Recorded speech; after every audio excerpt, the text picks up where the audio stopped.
Hakotin na po nila ni Kuya, no? Huwag nyo muna yan unahin, Kuya, paghakot. Oh, wala yan doon.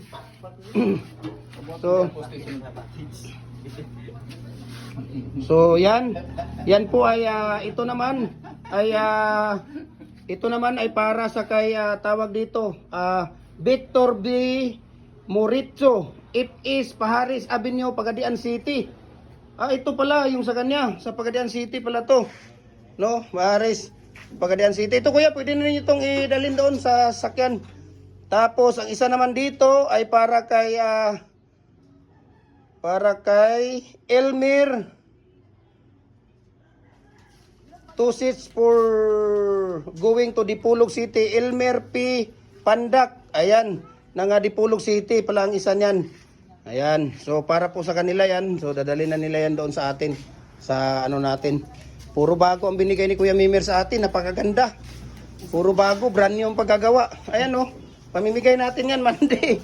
Sa susunod na linggo, yung dalawa naman, wag naman natin i-apat. Grabe, 4 kaagad ibibigay. At 3 lang pala kasi ito. Ano natin yan, display natin yan doon. Puro bago yan. Makikita ninyo, puro bago. Napaka-tested and proven na po yan. Ayan. Napakaganda, napakatibay na ano yan.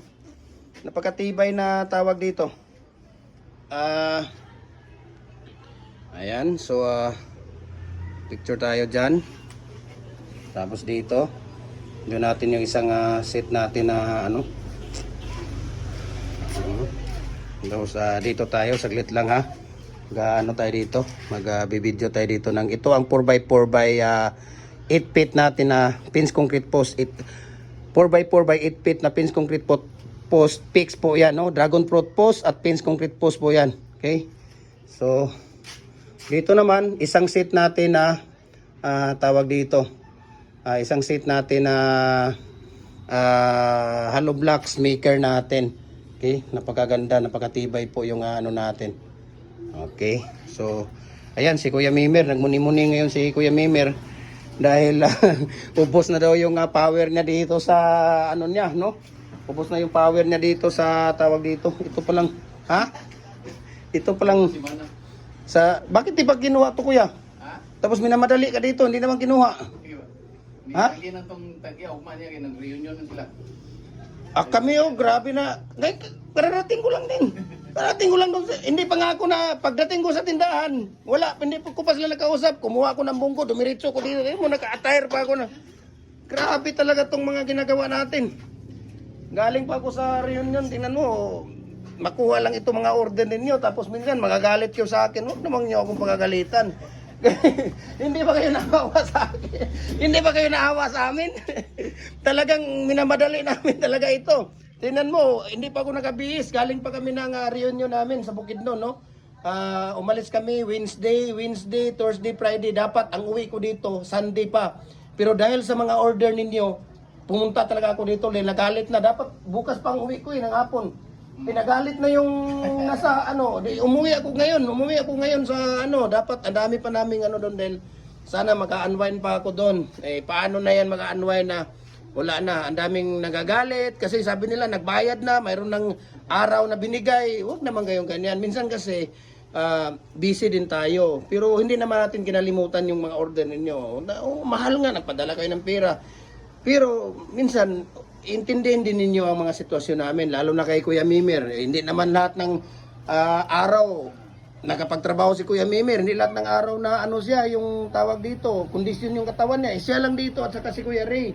Tapos si Kuya Dario, wala na kasi na ospital. Hindi pa nga ako nakapasyal doon sa kay Kuya Dario. No? So, sana maintindihan ninyo kami. Dahil hindi naman kami robot dito. Ngayon nga, minamadali kasi nagagalit siya sa akin. No? Sabi niya, baka daw scammer ako. Bakit ka nagpadala ng pera kung scammer? Hindi naman scammer. Mayroon lang delayed dahil delayed din ang paggagawa. No? Kung delayed ang paggagawa, mayroon din tayong delayed sa ano natin, no? Hindi naman tayo nag-ano sa inyo. Maliit na halaga yan. Maliit na bagay yan yung mga pira na pinapadala niyo sa akin sa totoo lang, no? Dahil mahal ko kayo, dahil kayo ang mga followers ko, sinisipagan ko, no? Sinishare ko sa inyo lahat. So follow po kayo sa ating Facebook page, Jim Hardware Cucumber Concrete Products. Okay? Balulang Brands, Jim Hardware, ang Kukulamber, ang Concrete Products, Kanituan Brands, Triple A and F, Kukulamber, ayan, sa ating personal Facebook account, Felix Tan Pagikan Jr., sa ating Instagram account, Felix_Pagikan 2000, sa ating YouTube, Jim Hardware, ang Kukulamber, ang Concrete Products po, no? Follow kayo doon para updated kayo sa ating mga bagong molder designs, sa ating mga ratio, sa ating mixing dito, sa Dragon Fruit Post, no? Yan, papakita ko po sa inyo. Kuya, paano naman dito kuya sa Dragon Fruit Post kung ano, pwede ba silang magbutas dito? Saan ba sila pwedeng butasan dito pag nagano sila ng Dragon Fruit Post? Gumawa sila ng 8 feet, ha? So hindi na, ay paano yan pag tanggal? Pag ano, diretso na lang.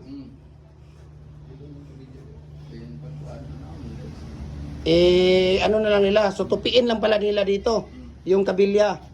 Pero pag 6 feet, pwede naman kasi 7 feet. Pag 6 feet or 7 feet, pwede siya. Pero pag 8 feet, tutupiin na nila yung kabilya. Ayun, yun pala. At least meron na tayong idea. Pasalamat kay Kuya Mimir. Kasi ang advice ko sa iba, bubutasan dito kuya.